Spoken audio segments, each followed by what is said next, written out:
আর তলে তলে আওয়ামী লীগের সঙ্গে আঘাত করে ছাত্রলীগের সকল ভোট জামাত দেন। ডাকসু ইলেকশন হয়েছে,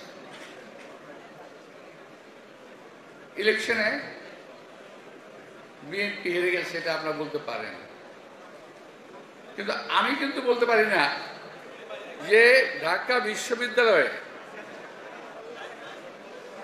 জামাতে ইসলামীর এত ভোট থেকে আসবো।